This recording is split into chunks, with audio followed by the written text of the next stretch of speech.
Well, here we are again, people of Earth. It's welcome to Titania's realm at Sacred Space.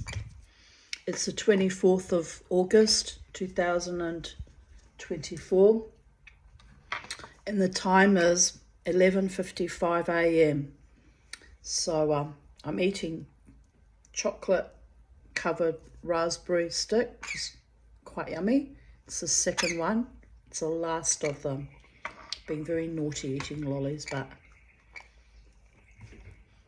sometimes you just gotta, man. You just gotta have sweetness in your life. So Charlie wants my lollies. You want the lolly? No lollies for Charlie. No. No. It's bad for birdies.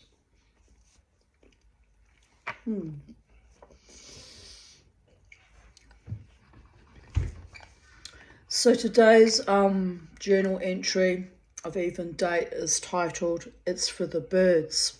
Si, senor. And we had a lovely visitor in the garden.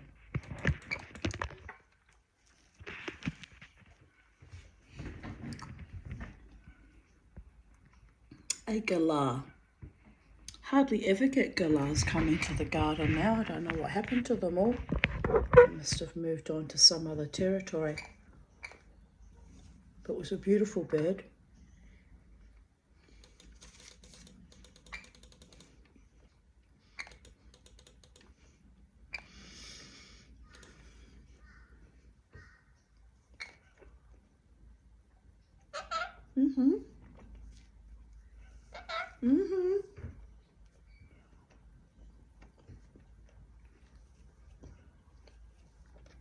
I'm a bit discombobulated because Charlie did a massive shit all over my dress, so I've wiped it off, but I don't think I got it all. No, Charlie. So I'm a bit, can you tell I'm a bit kind of out of sorts? It was intense. But anyway, the joys of being the mother of a rainbow lorikeet, am I right?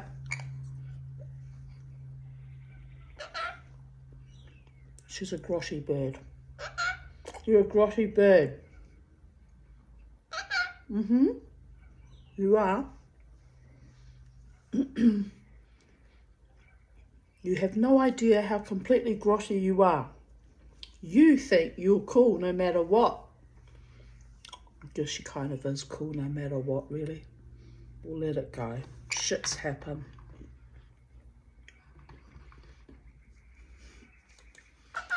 Mm-hmm.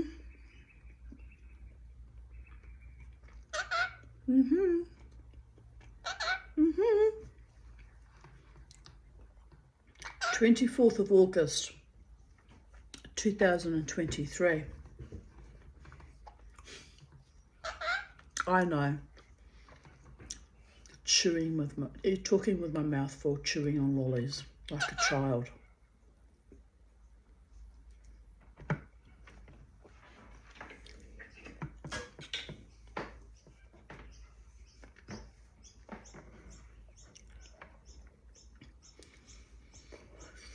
Here we go. Almost ready. Mama T's almost ready, Charlie. No, you're not going to take chocolate out of my actual mouth. That's not kosher. This is in 2023. It's another hot but beautiful morning. Rati is cleaning. I'm sitting outside, kissing Charlie. She is snuggling into my hand, soaking up the attention. Yes, she is, my little baby girl. I've been thinking deeply about yesterday's poetry reading and how I've lost a lot of my social skills, how weird and inappropriate I can be, but also how vulnerable and funny. I remind myself I must stop diminishing my personhood, my talents, my abilities. I must stop fearing other people's judgments. They will judge anyway, and it's empowering to grab life by the balls and go out into the world exploring different things. Yes, it is. I eat my own liver every time I choose to do it, but it is empowering ultimately. The more you do it, the more confidence you build, the more, easier and less anxiety-provoking life becomes, in theory anyway.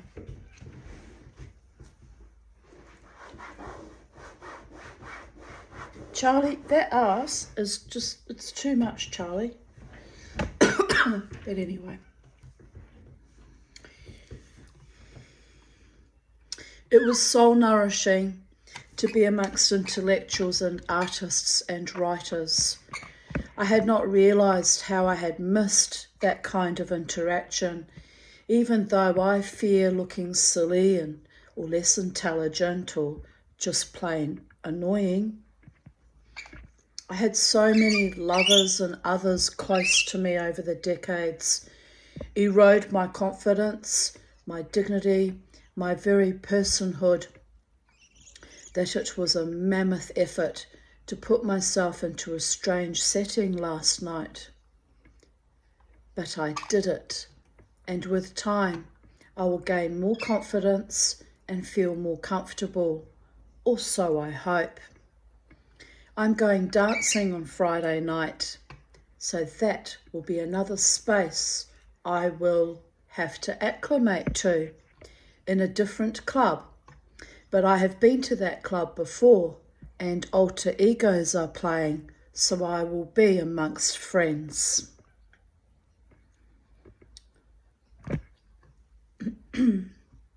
So yeah, that was the day before going to the Brooklyn Standard for the first time in a long time, and beginning that wonderful year-long odyssey I've been on of such love and honour and respect. Thank you to you all. 24th of August 2022. Ga. After reposting my family of origin photos, I now feel nauseous and depressed. Time to arise and shine and greet the day, breathe light and love and await any surprises that come my way. Smiley face. What are you doing now, Charlie? By the gods. I had a nice time with Peter and Elsa yesterday, although his energy and mine was very frenetic and sparkling. I had to lie down when I got home. He was manic and I was hypermanic, so we were like feeding off each other.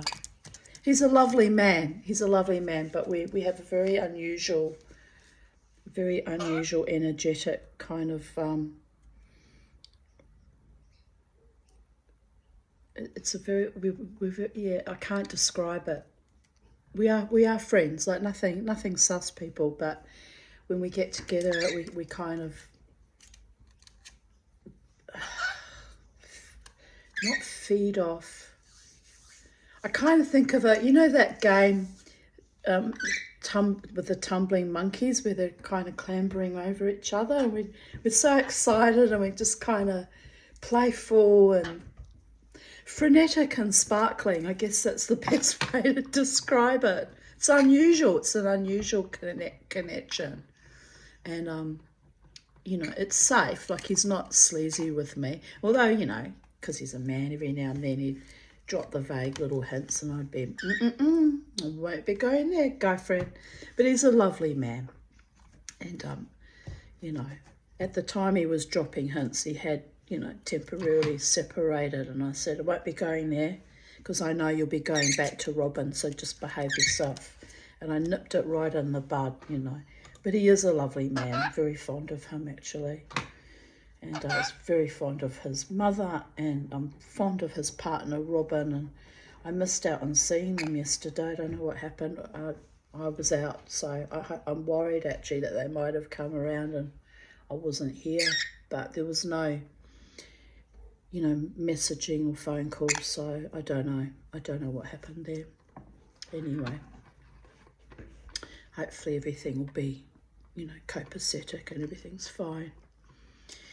We sat at Forest Lake and ate chips, and Peter bought me an iced chocolate, which was delightful. He spoils me lavishly as though I'm his child, you know. He's only 11 years older than me. Another one of my male friends who's not had children that acts paternalistically towards me. It's a bit unusual, but sweet. We were sitting under 3 tall eucalyptus trees, and I looked up to observe 2 rainbow lorikeets peering down into a hollowed out bough. I saw a grey and pink body climb up higher towards the lorikeets and aggressively defend her nest. A galah. It was gorgeous. The lorikeets, known to be very aggressive birds, backed off slightly and just sat calmly twittering away. They were not going to steal her nest today. I wonder what will happen when she needs to fly off to get food. Life is so precarious for bird mothers and fathers everywhere, but I revelled in the lovely sight with childlike glee. I have observed in recent months, my face is a bit sore from the CPAP mask, fuck it all, but have to keep going, people. I have observed in recent months, since that last death-defying illness in June or July, that I am more fragile and or childlike than ever. I hope I am not developing Alzheimer's.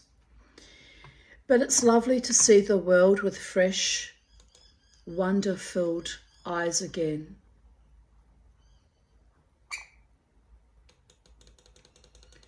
Erich Meyer, it's my mother's father that raised her. He's not her biological father, but he raised her from the time she was born as his own child. So, you know, my mother actually got quite a shock when her real father told her when she was 16 that he was in fact her biological father. You know. Erich Karl Fritz Meyer, when he was a young man, I think he was at university at that time. He's a very handsome young man. Very handsome indeed.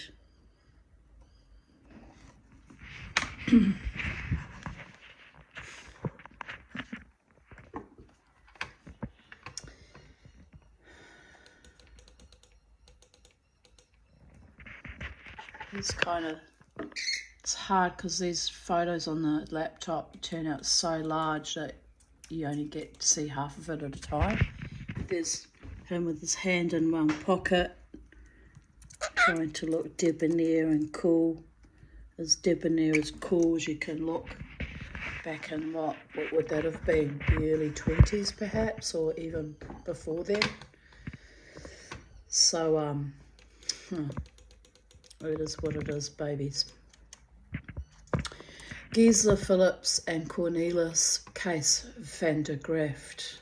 If you want to look at the face of my 2 predators, here they are.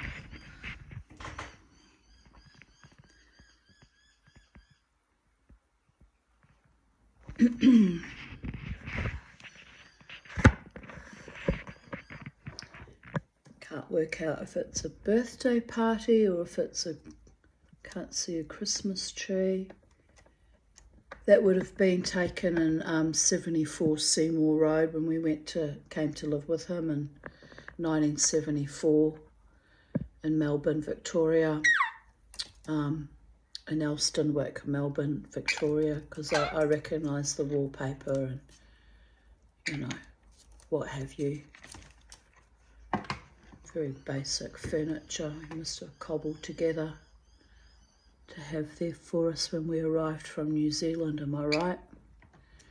Anyway, out the way, Charlie.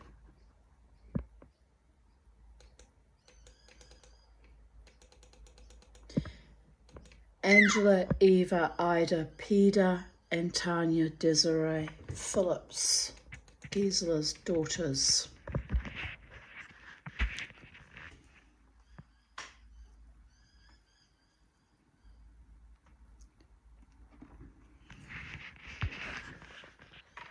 I inherited the original big portrait photograph of that, and I didn't want to keep it because it's a seeping wound seeing my half-sister after the way I was treated by her and her family. So I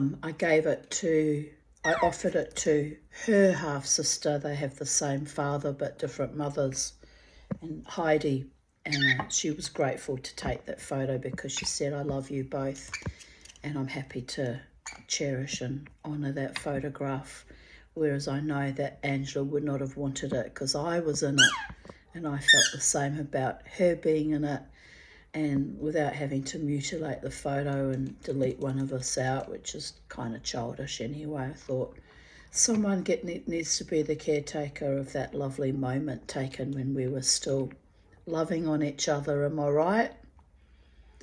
So Heidi was the recipient of that. It's awful, isn't it? It's just awful, but this is my life, people. That's why I get a spiral down into deep sadness from time to time. Why I have to dance it out of me every weekend, basically, reclaiming my life and my joy.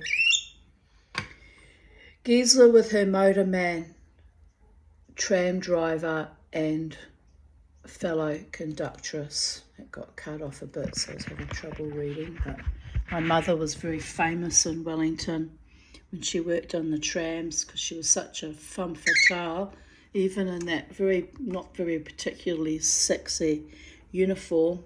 But all the men and all the schoolboys over the age of 14 or 15 were madly in love with her. And she was working as a conductress.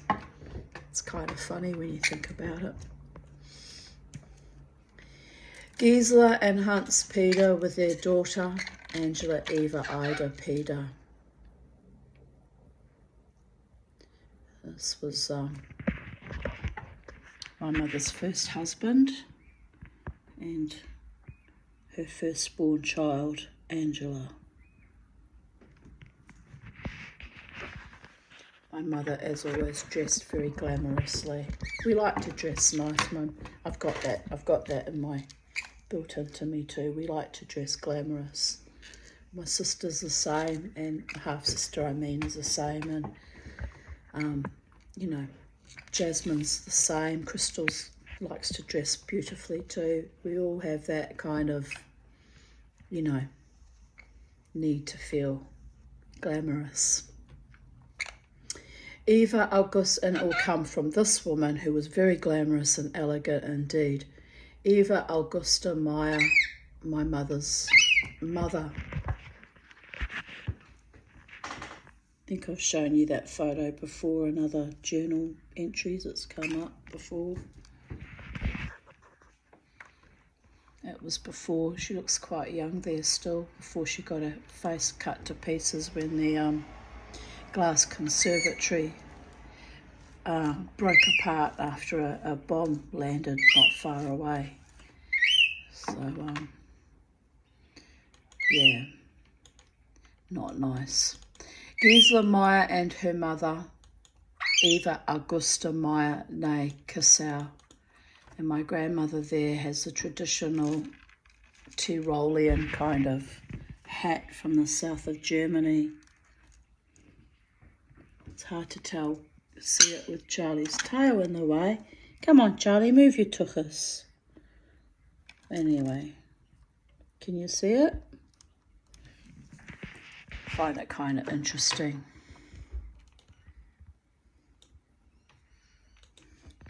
And I get my legs, my shapely legs from both my mother and grandmother. Not that we should be reduced to our body parts, just saying, but that's where it comes from.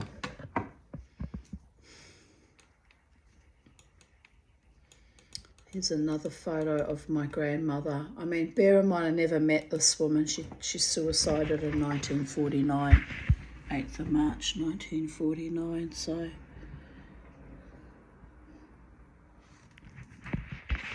I didn't come along till 1965. I kind of like that photo of her hiding amongst the trees, though. It's very fairy-like, isn't it? Very sweet. Nature-loving. Erich Karl Fritz Meyer with my mother, Gisela Eva Margarita Meyer, Peter Jarman Phillips Scherer. And in between Phillips and Scherer was the 23-year de facto relationship with Kees van der Graft as well. So technically she had 5 husbands during her lifetime, but only 4 were legal, marriages. Although the last marriage to Scherer, it's debatable how legal that actually fucking was, since they married when she already had Alzheimer's, but they let it go ahead and wouldn't annul it, and it's all horseshit because the woman was off her chops. The whole thing was a con, but I didn't have enough money to fight that point as well. I had too much going on. Too many wars going on simultaneously with the same fucking idiots. That's why I'm drained and exhausted to this day from it, 14 fucking years later. But anyway.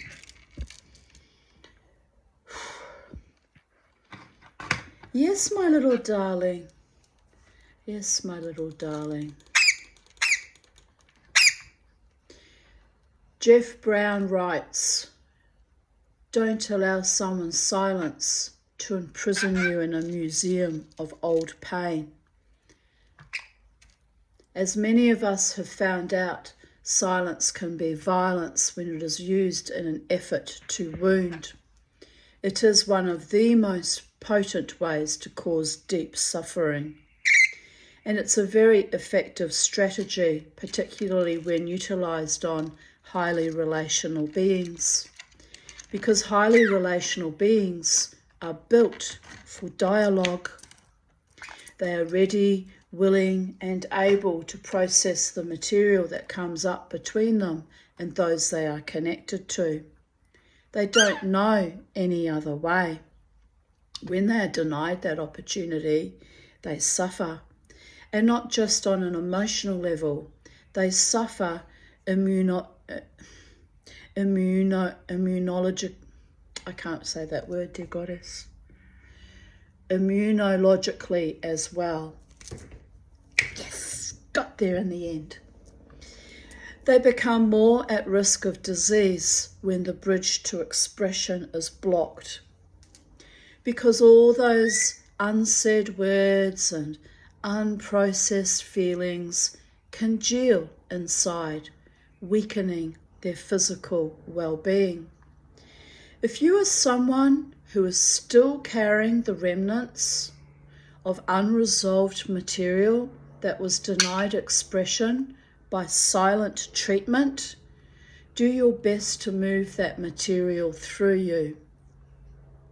If you can't do it with the silencing aggressor, do it with a therapist or with another friend.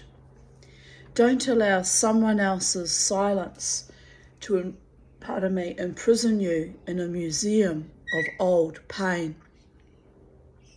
Express it fully, move it on through. It's not yours for the keeping. My friend Deborah Starr wrote, "Excellent advice," and I replied, "Madonna said it succinctly. Don't repress yourself, express yourself." And Deborah laughed and replied, "Yes." And I replied, "My mother always tried to silence me or gaslight me. I still struggle when I express myself sometimes. I overshare and overthink, but I must have my truth, or it literally feels like I am in hell. and I refuse to live in imposed hells from any or all my abusers, past or present. Deborah wrote back, yes, I have experienced gaslighting and it's awful. So I understand and agree that you need to tell your truth, always. And I replied, I had my debrief today.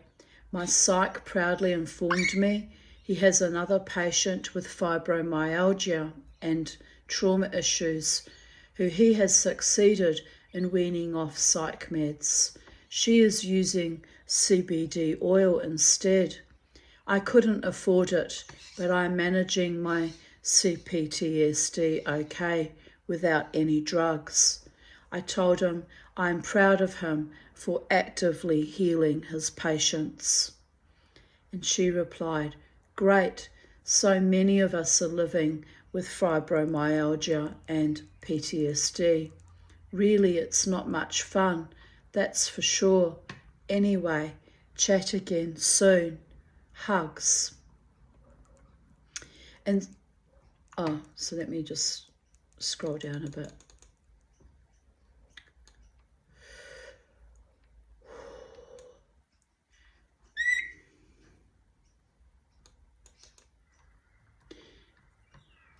So this is a memory that I wrote in 2011, which I've commented on, but I'll read the memory first. Watching Sons of Anarchy has gotten my anarchistic, revolutionary juices flowing. Methinks I'm sick of faded rose tattooed junkies from days gone by, buckle riding, try hard wannabes. I might check out a few clubhouses around Brisbane. I actually did too. Please God, there are still some straight wild men out there in my age bracket. They can't all be burnt out pansies living out their staid dream of middle-age spread, waiting to die from cirrhosis of the liver and boredom. Or can they? And I replied, updated in 2022. And so I did, off the street, not knowing anyone.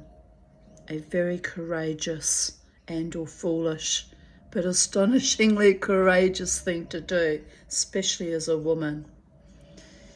And they loved my courage so much, I was made welcome for 8 months.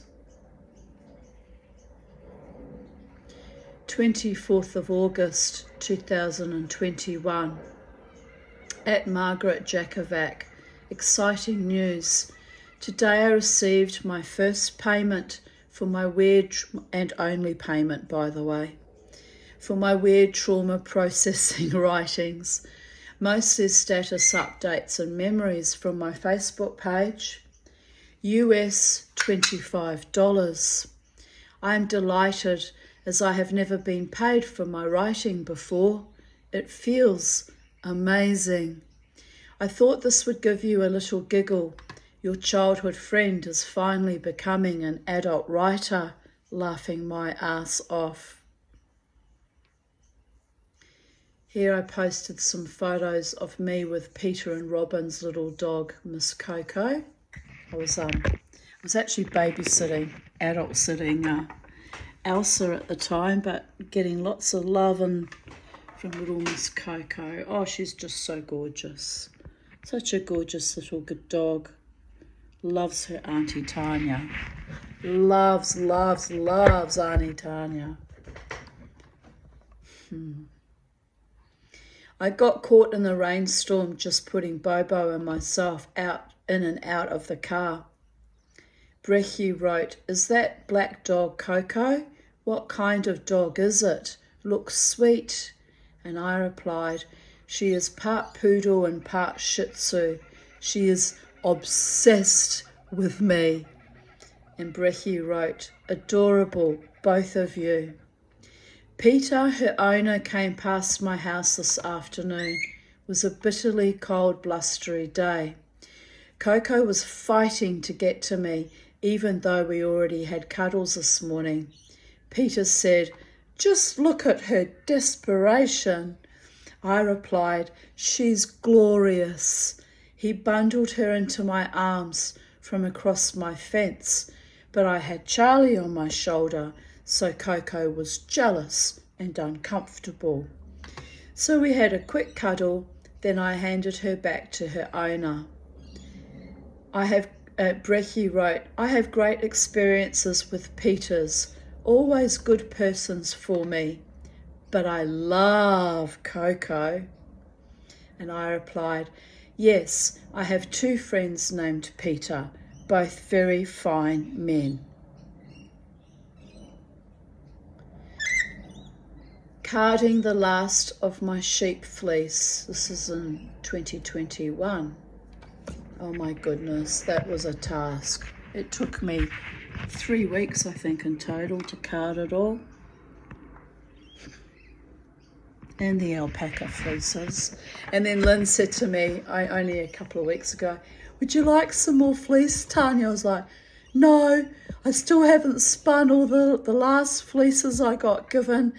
And it's so much work. And she's got, we've got plenty more when you want some. I went, okay, I'll keep that in mind. Oh my goodness.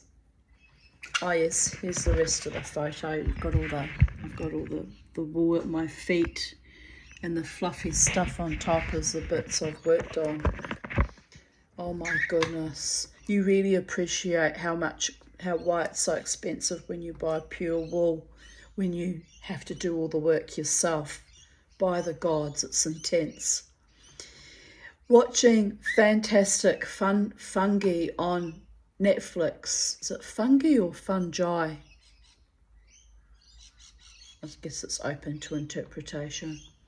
On Netflix, as it was highly recommended by my daughter Crystal. Awesome. My daughter Crystal is a shaman too, and she's very passionate about mushrooms. If you can't say nothing nice, don't say nothing at all. No. There is a history, though, of our family having an attachment to mushrooms. I don't mean in taking psilocybin or drugs. I'm talking about actual edible mushrooms. My grandmother Eva used to take Gisela into the forests and teach her how to forage for edible mushrooms. And it was one of my mother's very fond memories of that, gathering mushrooms and German wild strawberries in Germany, which she said tastes totally different to, farm-grown strawberries. And then when my mother died, this massive big mushroom came up on the front lawn almost out of nowhere. 2 nights before her funeral, just popped up out of nowhere, and I knew it was a sign. And anyway, my ex-boyfriend at the time freaked out that it was a poisonous mushroom, threw it in the bin. But yeah, Crystal's passionate about mushrooms and goes regularly to the forests and takes photos and all the different magical looking mushrooms. And she even, when we went to Myala, she showed me these little mushrooms. They look like almost transparent, but they glow. They have kind of a phosphorescent effects in the dark. It was beautiful, Anyway, she enjoys her mushrooming. 24th of August, 2020. Hat almost made. I still need to sew on the flowers. I added these cute little pom-poms I made from the leftover wool scraps with felting needles, just for an added bit of whimsy. Does look sweet, actually. Can you see it?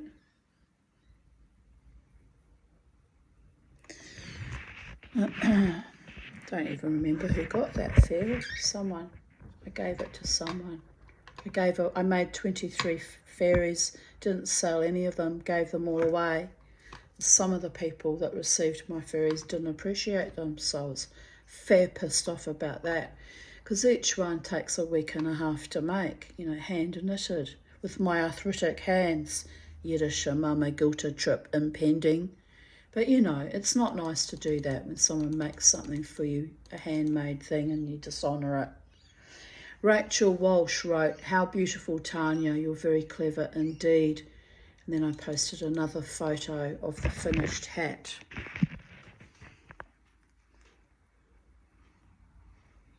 So I was very proud of that actually. It came up very nice. Megan wrote, "Stunning hat, very talented cousin from one who can't knit." "I am not the best knitter myself, cousin, but I am happy with the results so far." And she wrote, "You're 100% on my knitting skills, cousin." Here's a photo of like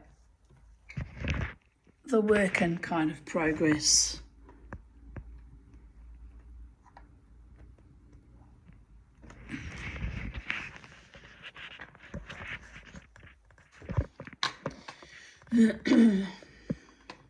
Had 2 sets of legs on the go there.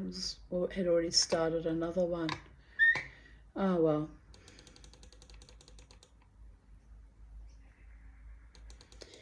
"1:11 a.m. I've been knitting a fairy and watching Hannibal, and before that another show about a murderer, a true story about a woman whose high-profile lawyer husband pushed her over the edge. I felt triggered thinking about my own divorce and the evil, callow, systemic abuses that went with it, including the 3 strangulations, and yet the police mysteriously failed to protect me. Not so mysterious, it was a deliberate act.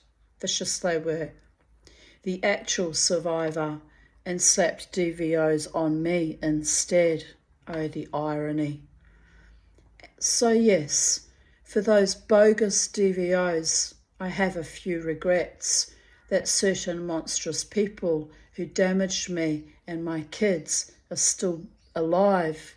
They're going to put fake DVOs on you. You kind of wish you'd earned it for real. Am I right? But anyway, I had to let all that evil shit go too. Some have died of natural attrition because in spite of everything, I am a good, decent woman. But I would not recommend anyone push me too far next time. I am on my very last nerve, laughing my ass off. Anyway, the show about Hannibal is interesting also. Psychopaths. I could have made a career out of that had it not been for the vicious stymieing attacks from every vector. Too little, too late. What did my sister once say? That would be my half-sister Angela.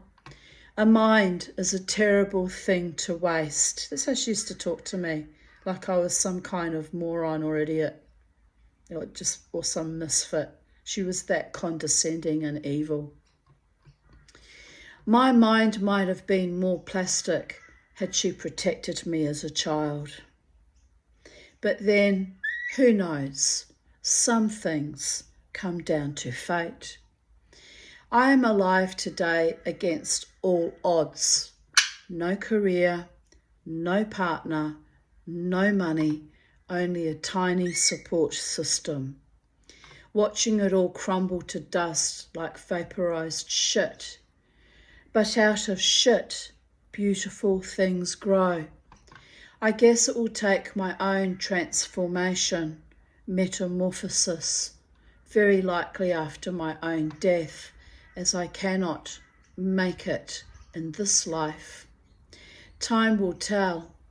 I am only alive now to tie up loose ends and that fantasy and frippery called curiosity and hope. I realised recently that there is no hope of a romantic partnership for me, ever. I'm not even sure why this grieves me so much. It's not like I ever found safety or family or true love connections with any romantic sexual partners before.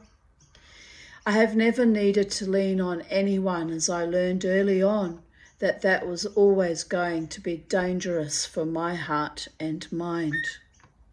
I guess it's daunting to know I am so utterly, utterly alone and have had so many cruel, sadistic and superficial friendships and lovers in my lifetime. But what do they say? We come into this life naked, screaming and alone, and we go out that way. Well, I hope I leave with a bit of dignity intact, no more screaming, and alone in the sense of peaceful acquiescence to my passage into the void. I can only pray for that much after the life experiences I have had. I just need to scroll back and see what year that was.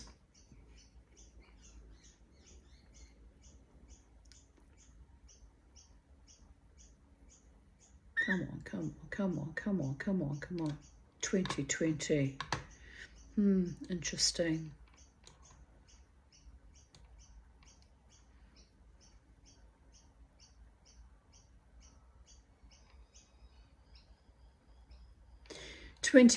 August 2019. Trigger warning, human sexuality. Last night was interesting. Richie invited me for a vodka, so we sat and chatted.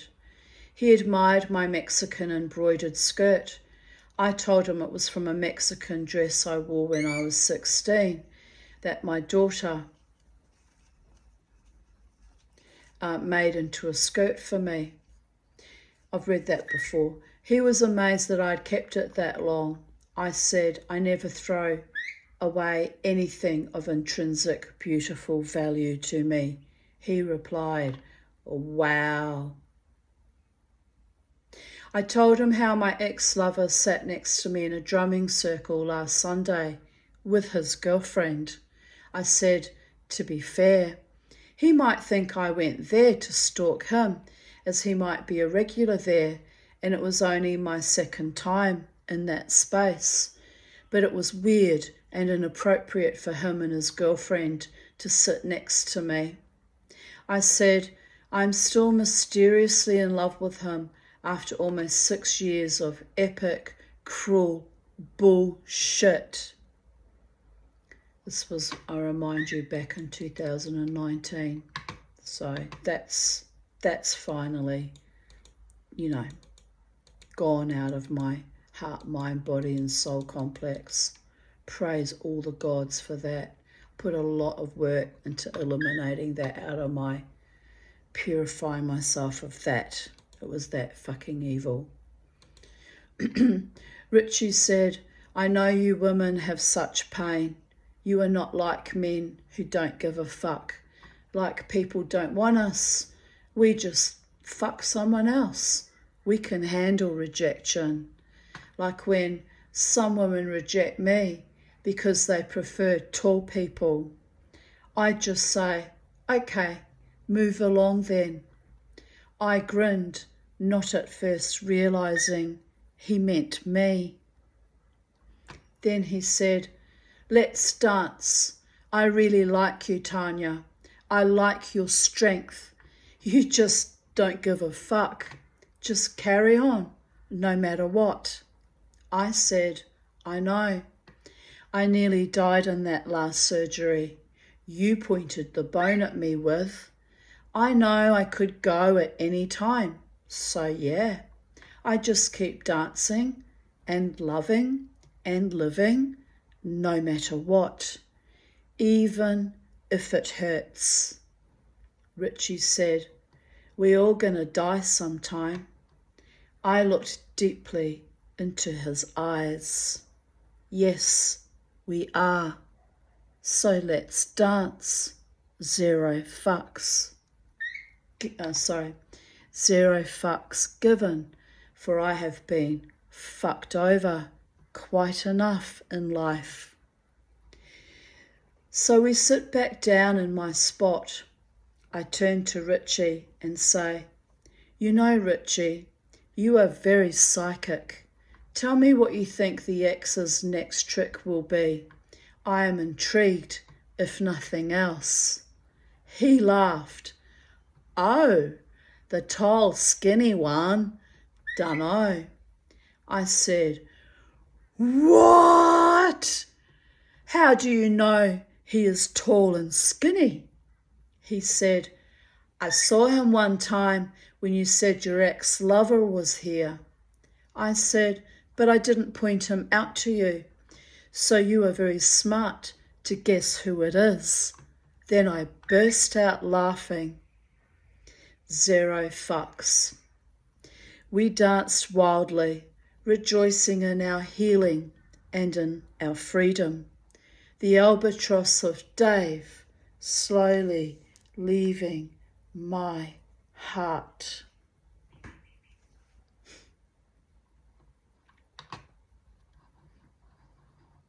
11:11 a.m. Sitting in the garden with my dog and bird, breathing sunshine, contentment, although a bit bloody sore. Lol. Too much dancing. And here's a certain little girl, Miss 5.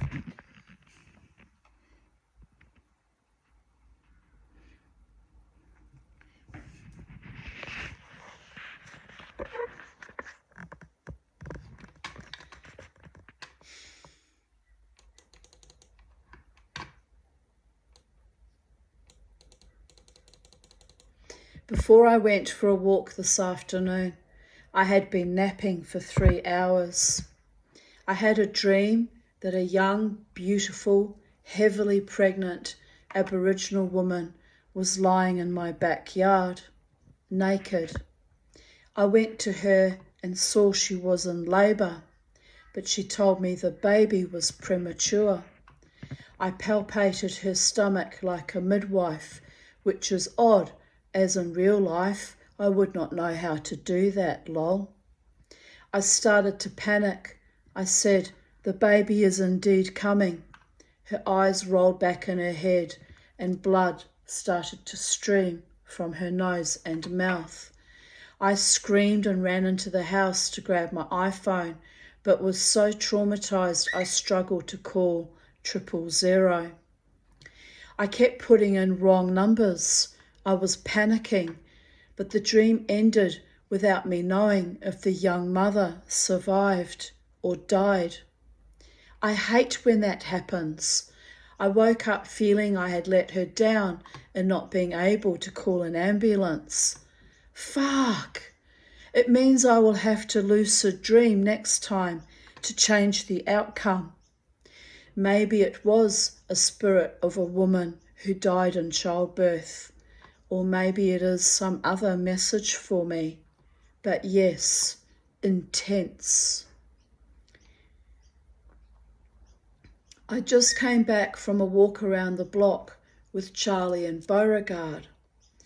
Up on Sapphire Street, I met a young woman who told me she is a single mother and is terminal, and no one in her family cares about her.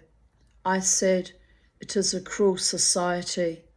Told her about the PA hospital ordeal. She replied she was raped by a doctor in that hospital after having surgery for an ovarian cyst. He followed her into the toilet. I said she should have reported him. I was horrified. She said, well, I'm dying now. Maybe I should just kill him. We smiled ghoulishly into each other's eyes. What's she got to lose, am I right? I kind of understood how she felt. A shared moment of women, warrior goddesses, with nothing left to lose. Except she has young children, so her abusers will thrive while she strives to stay alive as long as possible for the sake of her kids. Her neighbour, a man of my vintage, sauntered out on his front path. He smiled at us and the young woman yelled out, "Hi, princess!" We both giggled and she raced inside her house. He said, Hey, princess. I laughed. It was hilarious. I should call you Twinkle Toes. He took the ribbing remarkably well. He had a sign in his garden that said, "Beware zombies." I said, "Oh no, zombie-free zone. I am backing away real quick, although technically I am not a zombie anymore." Then looked at him. Ah, well, once a zombie, always a zombie. I am merely a rather revivified one. Then I laughed. I told them, had I not been cast into zombieism for so many years, I might have achieved and been able to afford my own house, but instead I ended up in Housing Commission and shrugged. It is what it is. Whatever. He told me he was from the tribe of Judah, which is a bikie organisation, but they're all Christians, and if to be a member of that bikie clubhouse, you're not allowed, you have to be clean and clear, no drugs, no alcohol, and if you relapse, you get kicked out of the club. I said, and also they do a lot of charitable things like feed homeless people and have food parcels for poor people who are struggling as well. Like, they're very, very kind, good people. I said, oh, I mean, they're bikies, but they're the sort of Christian subset of the bikie subculture that are all about, rehabilitating former, drug addicted or alcohol addicted bikies and getting them to come back to Christianity, and they have to do good works and they have to turn their life around, and it's all very sweet and lovely until you slip and fall, and then they kick you out and you lose your tribe and you lose your support structures, and it's not cool then. It's not cool then when that happens. Anyway, I said, oh, they were very kind to me back in the day. Very kind indeed. I told him I had been a very observant Jew in my day, but now I am still walking with my God, but I've let all that religiosity go. He said, it is all Christ consciousness. I winced. I replied, there is only one God, and yes, my path has been marked by him all my life. He wore a t-shirt that said, Deus. I said, do you know what that means? And he replied, Lord. I replied, yes, God, and smiled. We are in good company. Of course I did not tell him that God in his infinite wisdom sends me many gods and spirits and fae in a fractalized universe for recognition and cognition, healing, play, and at times whimsical mischief and mayhem. All is one for all, maiden, matron, crone, dignity, sublimity, grace, rising and shining out of time and space. His sister came out to see Charlie Bird. I had thought she was his wife. I told her that I felt I was being squeezed out of my house as my neighbours are all so condescending and are flourishing, demolishing their old homes and building new ones, and the land I live in is highly sought after and valuable. She said, no, love, Housing Commission will leave you alone to live there until you die. I said, actually, you are right, I suppose, as my old neighbour's house was sold and developed after his death. I have been a bit paranoid, but the bone was pointed at me recently, and of course my gossipy neighbour across the road told me she thought my neighbour's house should be demolished so I took it as a personal jibe at me as well. She nodded. I felt a great peace unfurl in my chest. Yes, I can stop worrying about my home and my future. Zombie women who just won't fucking die will be protected after all. Silly Tanya. God has walked with me all my life and has always provided for and protected me, even with all the collateral damage of the cuntish ghouls I picked up like vermin along the way, laughing my ass off. I must enjoy my older age. It is a great and powerful gift, and only God can know what blessings are coming my way. Funny old world, innit? I have to chuckle to myself a bit. The man from the tribe of Judah and his sister looked a tad terrified when I told them that I was a zombie for 20 years. They took that to mean that I was a drug addict.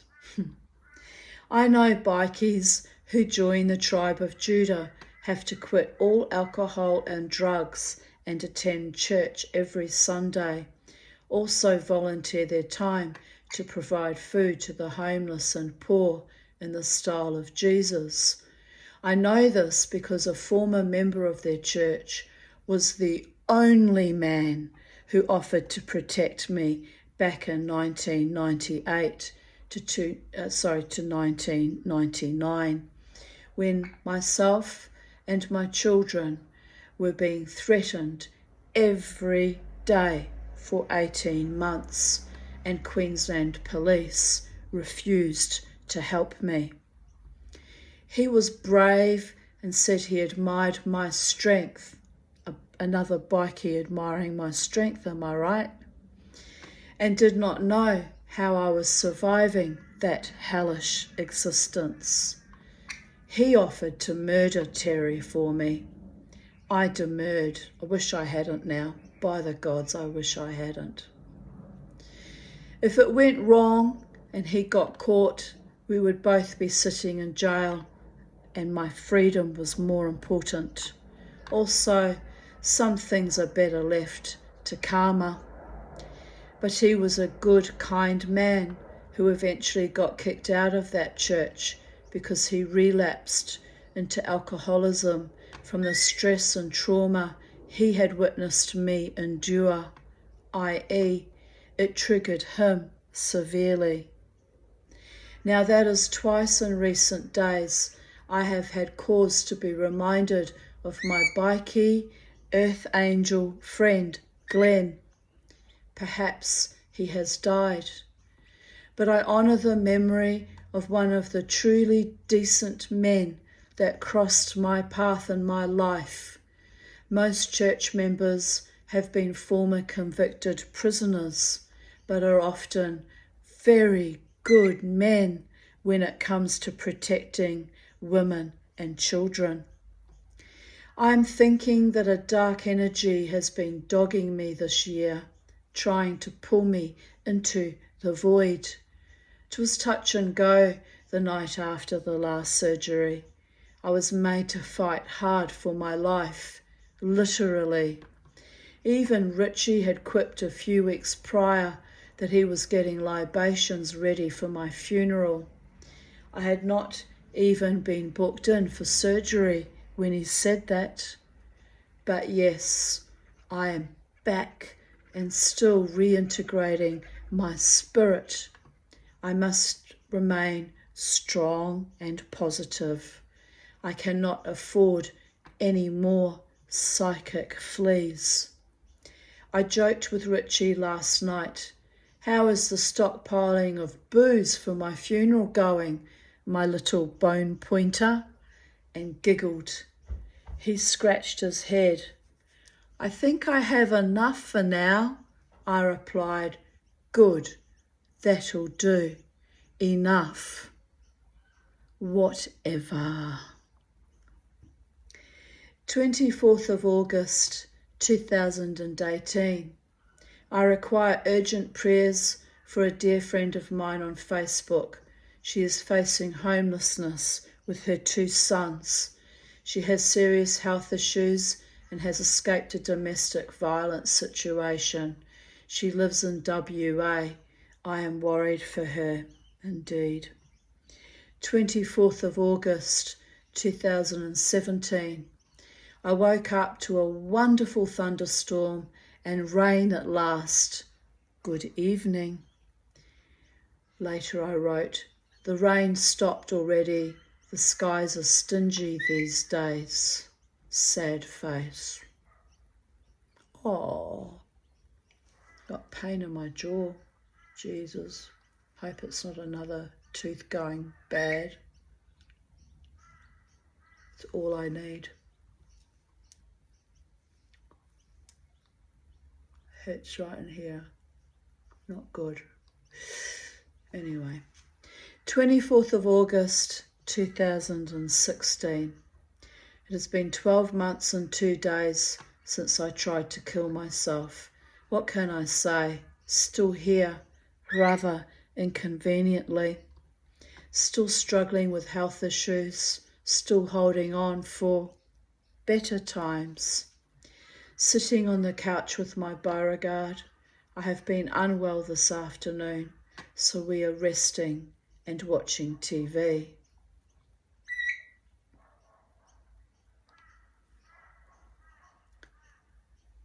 And I had lots of lovely supportive comments from my beautiful friends.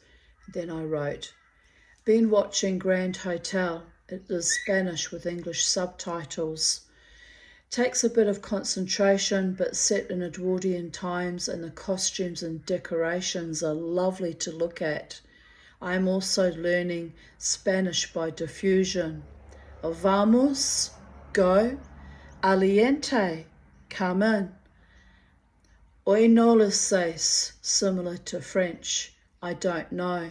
Lol. Mijo, baby, I think. Hombre, man. Probably more, but can't think right now. I knew vamos and hombre already. I studied a short course in Spanish when I was 14 at school. Also studied Dutch at night school at that time. I forget all the Dutch except for kopje koffie and or thee, and the common swear word Case used a lot, hufta, which I thought meant dimwit or peasant, but Brekkie in our readings the other day said means asshole. So that's interesting. All that time in my childhood, I thought I was saying peasant. It's a slightly worse insult than peasant or dimwit. Gillian wrote, who said life is easy, but you have so much to give, lovely Tanya Aarons. Rest and recharge. Love and hugs to you. Love hearts. Oh, I'm so blessed with my beautiful Facebook friends and my real world friends. I'm so very, very blessed. I rang my shrink's office, had to fight with a new Rottweiler receptionist about whether I see my doctor 3 weekly or 2 weekly and why I don't have an appointment. She tried to book me today at 10 a.m. It was 9:45 a.m. when I rang, so physically impossible to make the appointment, even if I lived next door. Dealing with that level of stupidity or arrogance or sheer Twilight Zone insanity infuriated me. I told her, you better speak to Dr. name redacted right now, as I think I would know how often I see him and when my appointments are due. Oh, she says, you have come to the end of your cycle. They have all ended. No, I tell her, the other staff member is on holiday. I am booked ahead for the year, or should be. Sort it out with my doctor. She speaks to him, gets back on the phone. Oh yes, every 2 weeks, yes of course, from next Wednesday. Yes, he wants to see you. Fuck. These people have jobs and try to do me out of my therapy. Fuckwit. I am furious. But it got resolved. But, it was just stressful having to argue with someone who clearly I was correct in what I was saying. Anyway. 24th, he got rid of that receptionist in the end, so she must have been too problematic with lots of his mental patients. 24th of August 2015, 1:31 a.m. I just got woken by a call on my home phone. 3 rings. I missed the call. So I got up to pee and made a cup of tea and decided to let everyone know I am okay. But I couldn't find my blessed, irritating, bloody glasses. So I opened the front door to go to the car to locate my spare ones. Some lovely person had slipped 2 blocks of chocolate under the door. So a big thank you to those of you who care for and love me. Julie came to tell me a bit more about what a state I was in when she came over. It sounded rather funny. Apparently, I was raving on about my mother and fell down several times trying to get to the back door to open it and let her and the police in. I have absolutely no memory of any of this.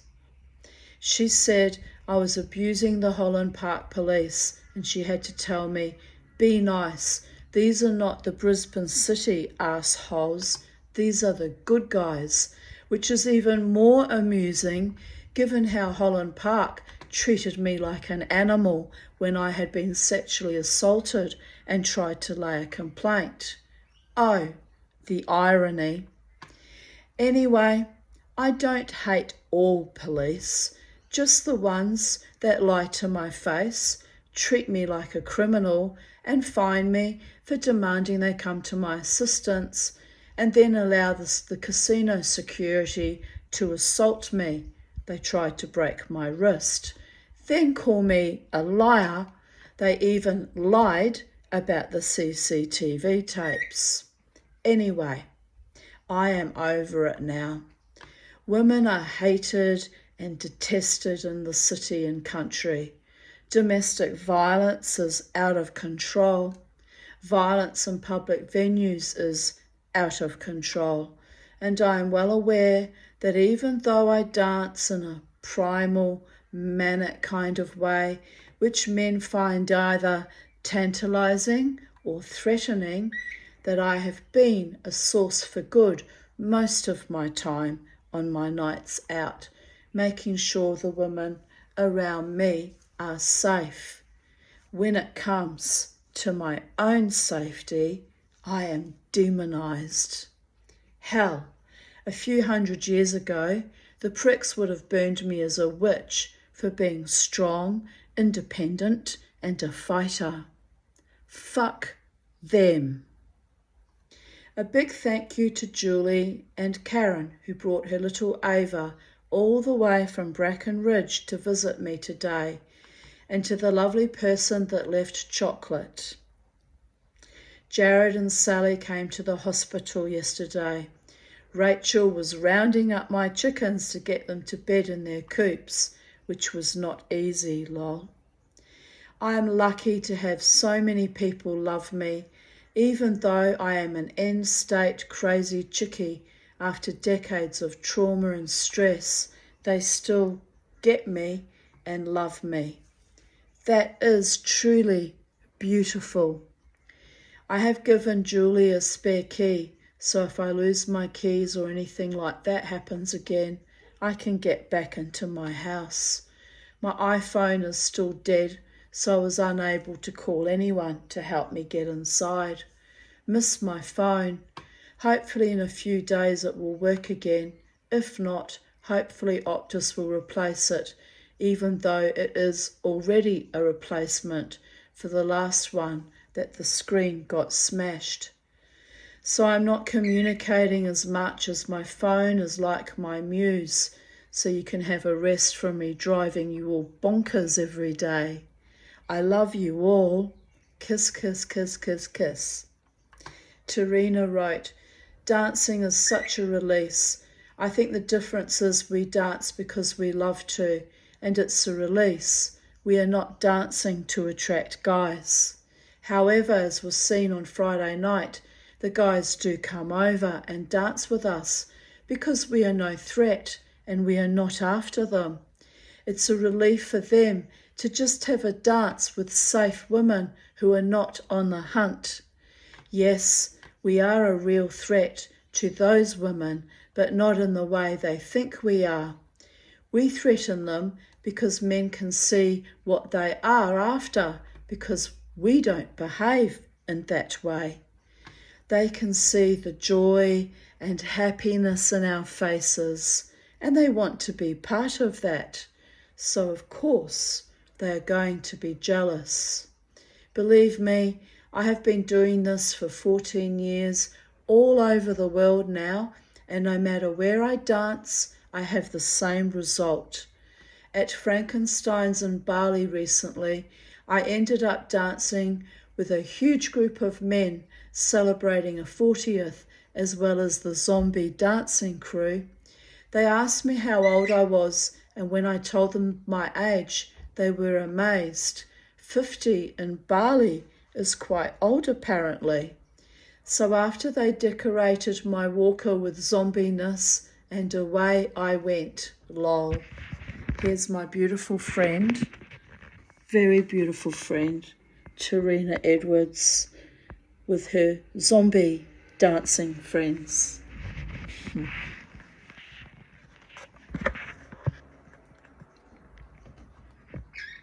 Jared and little Harvey just went home. We had a nice afternoon and evening, talking, drinking tea, and letting Harvey play with the chooks. He actually likes the chickens and doesn't try to eat them. Then we went to Miss India for dinner, which was yummy. I felt a bit weak and woozy all day, which is to be expected, but I was glad and happy to have Jared and my little furry mate's company. Julie came this arvo and brought me a spare mobile phone. So I will go to Optus tomorrow and see if they will replace my phone. And if not, I will buy a SIM for her spare until I figure out what to do about my iPhone. Pardon me. Which is only 2 weeks old. I am afraid they might not replace it a second time. I have no idea how it got wet as it was next to my laptop, so it's really a piss off, but I'm hopeful that my iPhone insurance will cover another replacement. I think it did, I can't remember now, but I think it did. I also have to call a glazier to fix a small window in my front door, which I had to smash at 4 a.m. so I could get inside my house. What a disaster. But it was cold and I had no keys. Julie now has spare keys to my house in case of another emergency. I apologise for scaring everyone last night. That was not my intention. The constant harassment from Lana and the police letting me down again was just too much for me. I'm sick of being under attack constantly. I do know that there are some exquisitely beautiful people in my life who love me no matter what and have always supported me one way or another. You are my jewels, my treasures, and a warm balm for an embattled soul. God bless you, and may you always know how much I love you and am grateful to you, even at my worst. Tarina Edwards wrote, "You are such a bright, positive light. We all have our dark moments, but it's how we deal with it that makes us stronger. You must be made of titanium by now. Always walk away from people like her. She has no power over you if you don't give her any. Always walk in the positive direction. Oh, sorry, I think she meant opposite. Always walk in the opposite direction when you see her coming. Just go walk next to the closest security guard and then see her attack you like she did Friday night. She won't. Remember the golden rule. People only have the power over you that you give them. She is not worth your time or attention. She does not deserve 1 second of your attention. And another dancing friend from that space, Moana Pokere, wrote, Amen, Tarina. We'll always support you, our friend. Hope to see you soon. Love, Mo. 24th of August 2014. I'm done with Irish Murphys. The level of aggression on the dance floor is exhausting. Security accuse me of escalating the problem. It is their job to watch the dance floor and keep everyone safe, including myself. I pay almost $10 per drink to be abused, attacked and insulted. Fuck that shit. I will find a more pleasant venue to spend my money. Later I wrote, I'm looking forward to new horizons, hopefully in a space where I'm valued, respected and even loved by genuine people. I need to feel safe and protected and validated. I'm sick to death of being used and abused and paying for the privilege.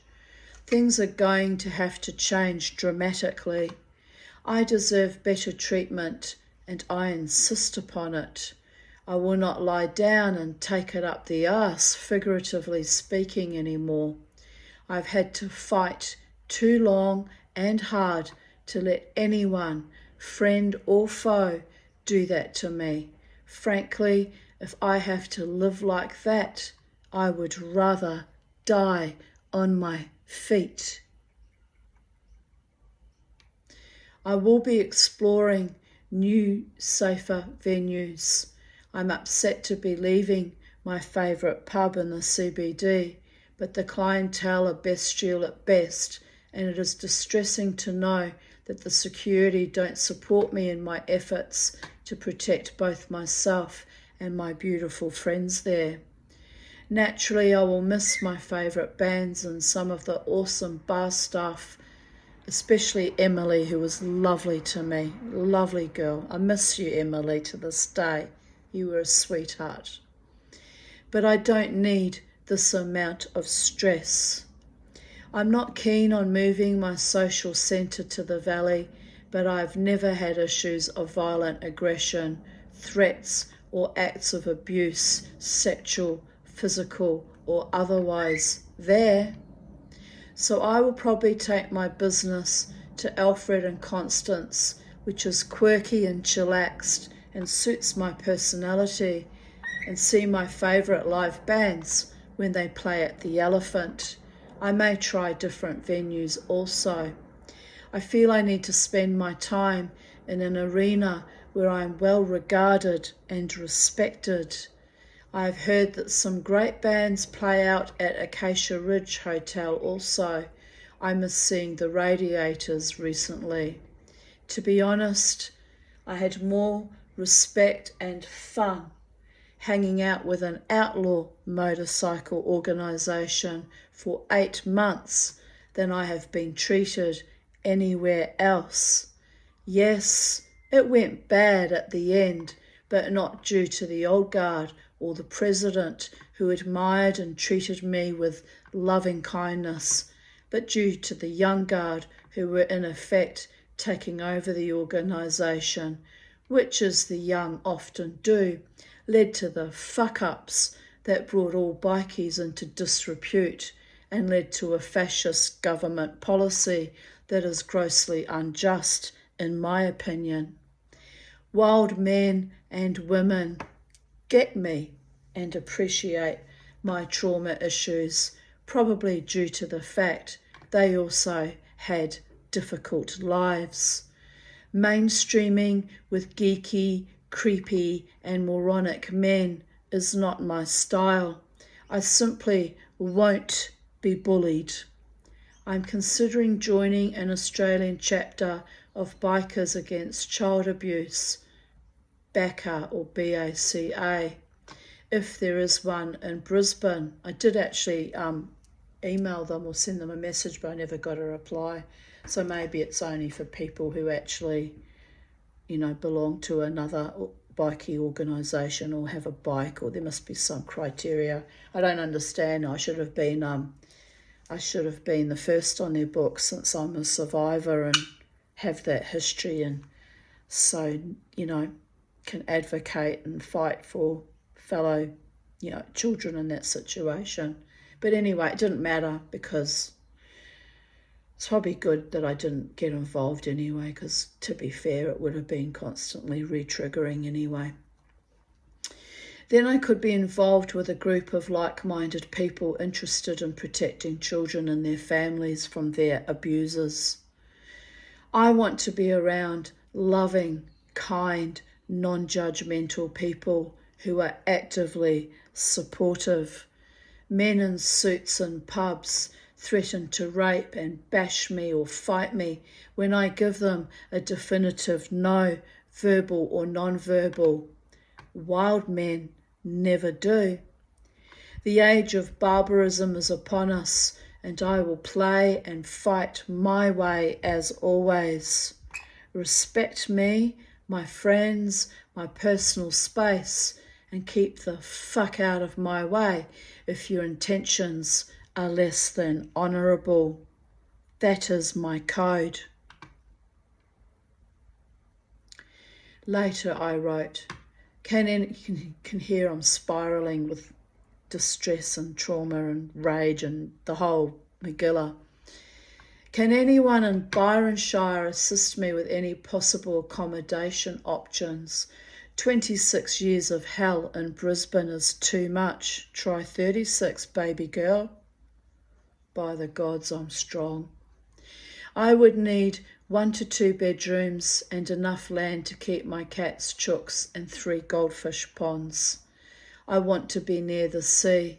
I pay very low rent here in Housing Commission, so I realise rents would be much higher. Perhaps a fully lined shed somewhere, or a granny flat. I would apply for housing in New South Wales, but the waiting list will be long. I have lived in this Housing Commission house for 11 years, try 21 years. And it just kills me to leave my precious sacred space I co-created with God here, but all signs and portents point to the fact it is coming time to move on. It's because I wasn't feeling safe. The universe did not bless me with enough money to buy this house, and I lost everything to con people and thieves in the will dispute 2 years ago. So my options for secure housing, owning my own home, are now impossible. 24th of August 2011. My beautiful Crystal has auditioned for and been accepted into The Producers. So exciting. I'm so looking forward to her performing Shirley Moscovitz and singing Keep It Gay. I delight in my talented, amazing daughter. Jasmine is pretty good too. My new songbook with chords arrived today, so I have plenty of homework to do, teaching myself chords and learning songs. I hope I keep it up and it doesn't gather dust like my Paul Simon collection did that I bought as a teenager. Good reason to never throw anything good out though, as I've been practicing from the Paul Simon book at long last, like about 30 years later.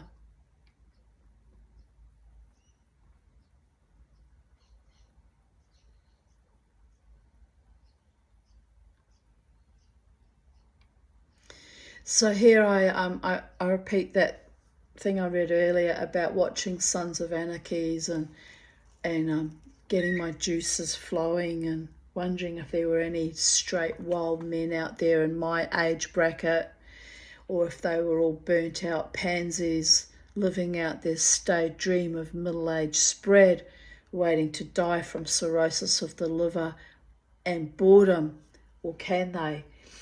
And and then I wrote, P.S. My sources told me to stay clear of the rebels. I said, why? I always was a rebel myself. Apparently they are racists. So I don't like that.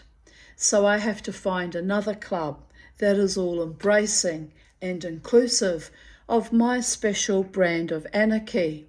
White, low class. I'm not really low class though. I'm just working class. Well, no. Well, then maybe I should say low status since I live on a pension.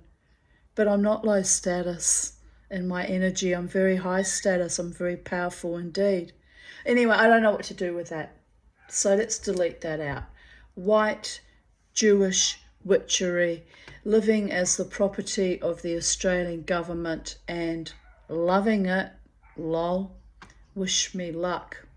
As a wise friend once told me, boredom leads to mischief. I think since I am so disappointed in buckle riders, I better get myself a real Harley. Need money for that, Tanya.